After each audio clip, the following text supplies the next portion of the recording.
कि इसको तो धतूरे से भी ज़्यादा इसमें नशा है। धतूरे को तो खाने से आदमी को नशा होता है, और ये माया तो हाथ में आते ही मिलते ही बुद्धि भ्रष्ट होनी शुरू हो जाती है। जिसके पास जाती है उसी की बुद्धि को हर लेती है, उसी के ज्ञान को ख़त्म कर देती है। आप सभी को राधा स्वामी जी। देखिए, जो आज का सत्संग का विषय है उसमें महाराज जी ने बताया कि मेहनत का फल कभी भी बेकार नहीं जाता। जो इंसान मेहनत करता है उसको उसका अच्छा फल मिलता है। और साथ ही महाराज जी ने बताया कि जो इंसान संतों शरण में जाता है उसके जीवन का कल्याण हो जाता है। सत्संग हमेशा इंसान को सच्चा और सुच्चा बनाता है। और साथ ही महाराज जी ने बताया कि जैसा हम सोचेंगे हमारे साथ वैसा ही बन जाएगा, इसलिए हमें हमेशा अच्छा सोचना चाहिए। और भी सत्संग में महाराज जी ने बहुत अच्छी अच्छी और प्यारी प्यारी बातें बताई है जो आप सत्संग में सुन पाओगे। तो चलिए आपका कीमती समय लेते हुए सत्संग को शुरू करते हैं। राधा। हम कहते हैं देखा देखी नाम ले लेते हैं, गुरु की शरण में चले जाते हैं, रोजाना सत्संगों में भी आते हैं, लेकिन वचन को मानते नहीं। वचन जब नहीं मानोगे, उसको अपनाओ नहीं गए, उस वचन पर चलो नहीं गए, तो वचन का लाभ कैसे हमें प्राप्त होगा? कैसे पता लगेगा कि जो वचन कहा था वो सत्य कितना है? हम अपने काम के लिए भी गुरु ने हमें जब वो तरीका बता दिया, वो बूटी हमको दे दी, वो जड़ी दे दी जिस जड़ी से हमारा इलाज होता है, सर्व रोगों का नाश होता है। वो तरीका बता दिया कि इस चीज़ का सेवन करने से आपकी सब बुराइयां नस जाएंगी और अच्छाइयां आपके अंदर आ जाएंगी, लेकिन हम उसको नहीं करते। फिर भी हम ये कहते हैं जो करेगा गुरु करेगा, जो करेगा देव करेगा। कहीं मंदिरों में, कहीं मस्जिदों में, कहीं गुरुद्वारों में, कहीं गुरुओं के पैरों में जाके गिड़गिड़ाते हैं, पढ़ते हैं, लेटते हैं, कहते हैं, बल्कि वहाँ भी धोखा देने की कोशिश करते हैं कि मुझे नौकरी मिल जाए तो पहली तनख्वाह आपको चढ़ाऊँगा, मेरा ये काम हो जाए तो तेरा भंडारा लगाऊँगा, मेरा ये काम हो जाए तो मैं ये करूँगा वो करूँगा, तुझे मुकुट पहनाऊँगा, तेरे कपड़े लेके आऊँगा, तुझे और दान दक्षिणा दूँगा। किस लिए? इतने तुम्हें करने की जरूरत नहीं है। आदमी के पास वस्तु कहीं ढूंढे, कहीं किस भी दावा हाथ, कहें कबीरता पाइए और भेदी लीजिए साथ। भेदी तो मिल गया, चीज़ कोई है, ढूंढना कहाँ चाहते हो, लेकिन उस चीज़ को पाने के लिए भेदी आदमी चाहिए। भेदी है आपके पास, गुरु नाम ज्ञान का है, गुरु ने ज्ञान दे दिया, समझ दी है, गुरु ने तरीका बताया है, गुरु ने वो दवा आपको दे दी है। वो दवा आँखों में डालने से ही तुम्हारा जो भ्रम का पर्दा वो हट जाता है, लेकिन ना तो तुमने उसको आंखों में डाला है, ना ये विचारों को अपने मन में लाए हो, न मन की बुराइयां निकाली हैं। जब तक वो शुद्धता पवित्रता हमारे खुद के अंदर, हम खुद को नहीं सुधारते, फिर भी हम दूसरे से ही करवाना चाहते हैं। कोई यज्ञ करवाता है, कोई हवन करवाता है, कोई पूजा पाठ करवाता है, वो भी दूसरों से ही करवाता है। घर में कहता है यज्ञ हवन कोई करता है, मंत्रों का उच्चारण कोई करता है, जो करवाया वो तो पास में भी नहीं बैठा, तो क्या उसके पाप कर्म कट गए क्या? वो सिर्फ दान दक्षिणा से मोल लेना चाहता है प्रभु के नाम को भी, वो तो अपने कर्मों को भी दुनिया की दौलत के तराजू पे तोलना चाहता है, जिसको संतों ने मिट्टी कहा है। संत कहते हैं ये मिट्टी है, ये जिसको मिल जाती है बुद्धि भ्रष्ट कर देती है। कह न कनक कनक ते सोगुणी मादकता अधिकाए, वह पाए बोराए और वह खाए बोरात, कि इसको तो धतूरे से भी ज़्यादा इसमें नशा है। धतूरे को तो खाने से आदमी को नशा होता है, और ये माया तो हाथ में आते ही मिलते ही बुद्धि भ्रष्ट होनी शुरू हो जाती है। जिसके पास जाती है उसी की बुद्धि को हर लेती है, उसी के ज्ञान को ख़त्म कर देती है। इसीलिए संत जो ज्ञान जड़ी देते हैं, जो अमृत बूटी उसको देते हैं, उसको सेवन करने से तो अमृत हो जाता है, जन्म मरण से मुक्त। अमृत वही होता है जो पैदा ही नहीं होता। संतों की बूटी लेके जो उसका सेवन करता है वो इस जीवन को कामयाब कर लेता है, फिर नहीं आता संसार में। जब पैदा नहीं होगा, मरेगा कहाँ से, अमृत हो गया वो। अगर उस बूटी को आंखों से लगा लेता है तो आंखों का पर्दा हट जाता है, उसको अज्ञान अंधेरा मिट जाता है। ज्ञान अंजन सतगुरु दिया, ज्ञान अंधेरा नाश, हरि कृपा से संत भेटिया, नानक मन प्रकाश। हमसे भागी कोई नहीं है। हमें गुरु मिला, सत्संग मिला, हमारे शुभ कर्मों से इंसान का चोला मिला, और अब भी कितना सुंदर वक्त मिला है कि हमें ये अवसर मिलता है। कई लोगों को तो टाइम नहीं मिलता, बेचारों को दो रोटी का रोटी रोजगार के लिए क्या क्या करना पड़ता है, कहाँ सत्संग, कहाँ भक्ति, कहाँ नाम, कहाँ गुरु, कहाँ ज्ञान, कहाँ उनको अवसर मिलता है। हमें तो अपने आप को भागी से भागी इंसान समझना चाहिए। सत्संग कोई पाखंड का नाम नहीं है। गुरु जो पाखंड करता है, आडंबर करता है, कारोबार चलाता है, व्यापार करता है, उसको बिजनेसमैन कहो, गुरु ना कहो, वो धर्म मार्गी नहीं है। जो जीवों के कल्याण का मार्ग क्या बताएगा? अगर जीवों के सुधार का मार्ग जो बताता है वही सच्चा ज्ञान है, और उसके बराबर दूसरी कोई चीज भी नहीं है। ज्ञान से तो इंसान का अंधेरा भाग जाता है। इसीलिए नानक साहब कहते हैं ना, ज्ञान अंजन सतगुरु दिया, ज्ञान अंधेरा विनाश। अज्ञान रूपी अंधेरा जब जीव का छट जाता है, हट जाता है, तो उसको सब कुछ सच्चा नजर आने लगता है। वो दूसरे की बुराई देखता ही नहीं है। लेकिन हमने तो क्या किया है कि दूसरे के ऐब, दूसरे की बुराइयां देखने के लिए ये देखते रहते हैं, उसके साथ ये हुआ, उसके साथ ये होना चाहिए। क्यों होना चाहिए? वो इंसान भी अपना पुरुषार्थ करता है, मेहनत करता है, जो करता है, जो अच्छा करता है, तुम उसका कुछ बिगाड़ नहीं सकते। जिसके सिर पर सतगुरु का हाथ है, परमात्मा की जिस पर कृपा है, तो दो हाथों वाला इंसान उसका क्या बिगाड़ लेगा? जाको राग की साइयां मार सके ना कोई, बाल न बांका कर सके जो जग बैरी होए। पूरा संसार भी अगर दुश्मन हो जाए तो भी उसका बाल बांका नहीं कर सकता। जिस पर मालिक की मेहर होती है उसको कौन हिला देगा उसके उद्देश्य से? लेकिन जो ढुलमुल नीति के होते हैं, किसी जगह भी डटते नहीं हैं, पक्के नहीं होते हैं इरादे के, कुछ करना नहीं चाहते हैं, जिसका इरादा पक्का नहीं है वो कुछ भी नहीं कर पाता है। जिसका इरादा पक्का है उसके लिए कांटे भी फूल बन जाते हैं, कांटे भी उसके सामने फूल बन जाएंगे।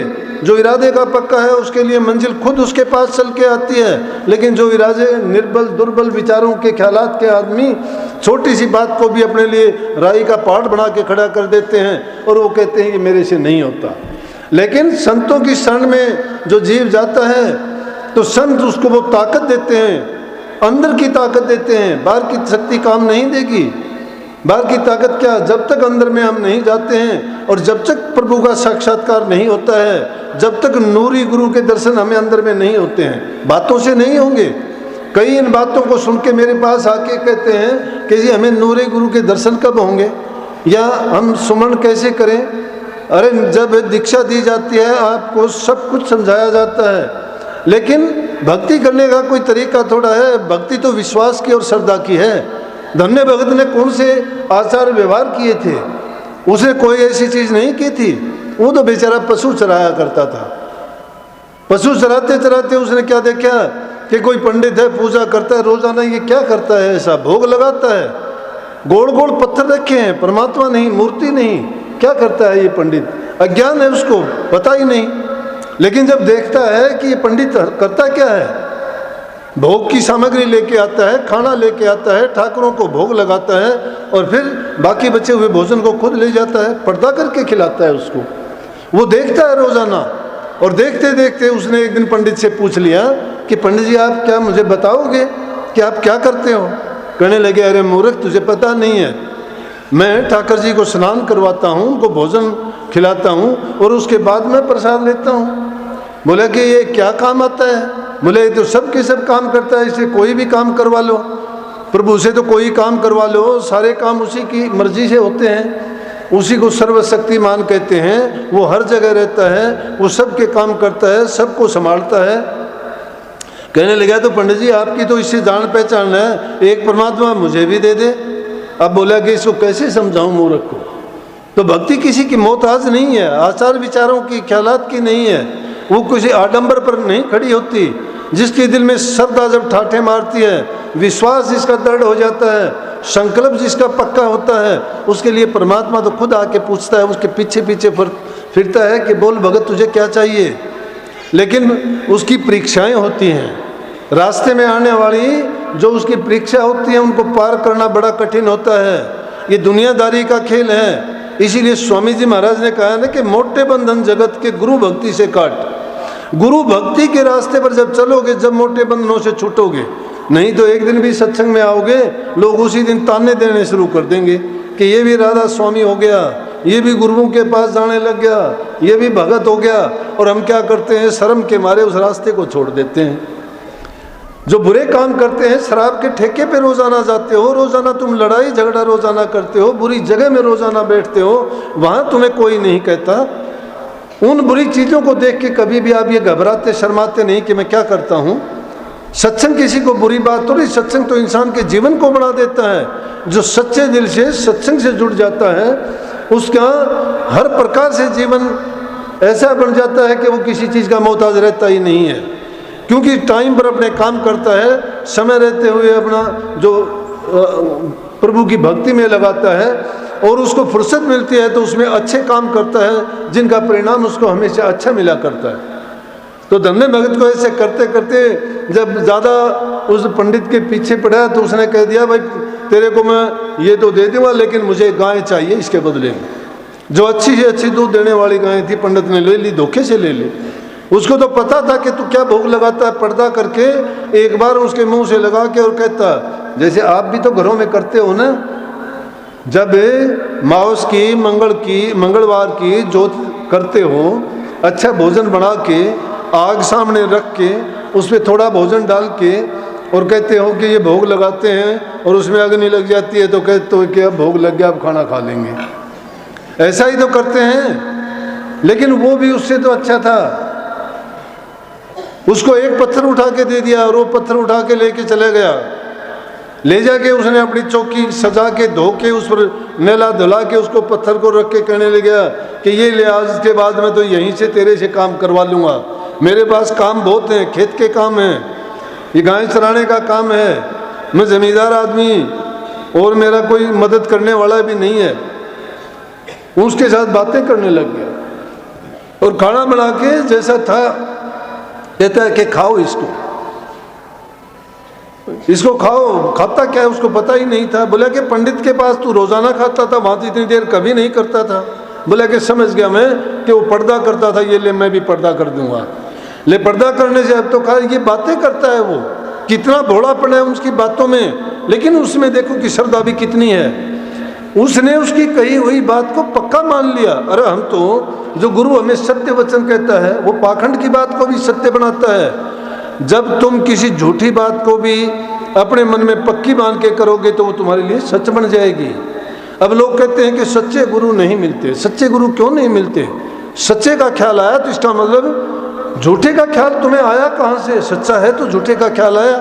या तो झूठे की भी बात त्याग दो, अगर झूठे हैं संसार में तो कोई सच्चा भी है, और जब सच्चा है इसीलिए झूठ का ख्याल आता है। तो आदमी अपने ख्यालात से सब कुछ बना लेता है। और वही धन्ना भगत ऐसा हुआ कि सारे काम उसी से करवाने शुरू कर दिए। जब सारे काम होते हैं पंडित कहने लगे, पंडित जी से कहता है कि पंडित जी आपने मेरे ठाठ कर दिए। कैसा दिया? परमात्मा रोज बात करता हूँ, सारे मेरे काम करता है। बोला अरे क्यों झूठ बोलता है? बोला झूठ पंडित जी आप भी ये कहते हो, और तो कोई कह दे तो मान लूँ। बोला कि मुझे दिखाएगा? बोला तुझे दिखाऊंगा, आ जाना। लेकिन भोले भक्त जो होते हैं उनके दिलों में वास करता है। इसीलिए बात सच्चाई के लिए कही गई, सब धन्ना नहीं हो सकते, लेकिन हम अपने विचारों को शुद्ध तो कर सकते हैं। श्रद्धा का फल मिलता है, अपनी श्रद्धा को तो दृढ़ कर सकते हैं। श्रद्धा के बिना भक्ति नहीं होती। प्रेम, भक्ति, त्याग, ये सब की सब चीज़ें आपस में मिली हुई हैं, जुड़ी हुई हैं। जब तक हमारे दिल में खुद की सच्चाई नहीं है तो हम दूसरे की बात पर क्या यकीन करेंगे? हम दूसरे की बात को झूठा क्यों मानते? खुद झूठे हैं।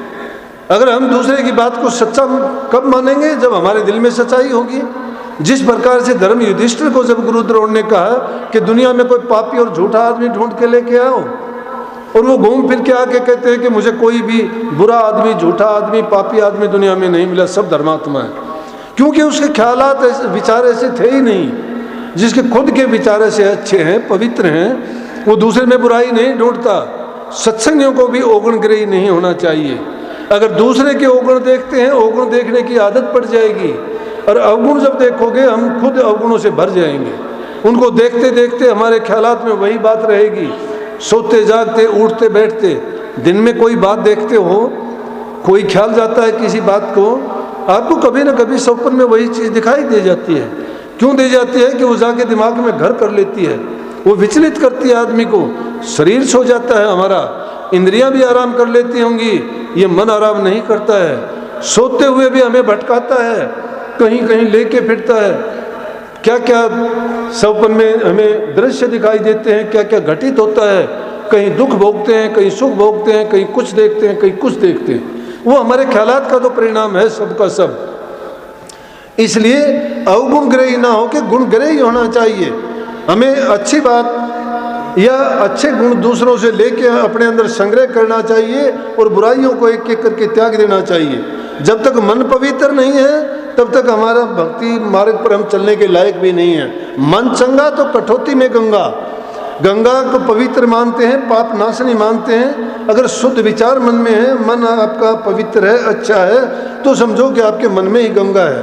वो सब पापों का नाश करने वाली वस्तु आपके पास ही है। इसलिए कभी भी हमें बुरा ख्याल, बुरा विचार अपने मन के अंदर नहीं आना चाहिए, क्योंकि नाम ऐसी वस्तु है ये उस जगह नहीं रहती। जिस प्रकार से कहिए कि रवि रजनी दोनों एक जगह नहीं रह सकती, पाप और पुण्य दोनों एक जगह नहीं हो सकते, इसी प्रकार से जहाँ पाप है वहाँ धर्म नहीं होगा। तो जिस आदमी खुद के विचार अच्छे नहीं है उसको कोई भी दुनिया में अच्छा नहीं नजर आता। जब दुर्योधन से गुरु द्रोण कहते हैं कि दुनिया में कोई सच्चा और अच्छा इंसान देख के ढूंढ के लेके आओ, दुर्योधन घूम फिर के आके कहता है कि दुनिया में एक भी आदमी अच्छा और सच्चा नहीं है, कोई भी धर्म के मार्ग पर चलने वाला नहीं है, क्योंकि दुर्योधन के खुद के विचार अच्छे नहीं थे। तो जिसके खुद के विचार अच्छे नहीं उसको दुनिया भी ऐसी नजर आती है। जिसकी आंखों पर जैसा पर्दा पड़ जाता है उसको वैसा ही नजर आता है।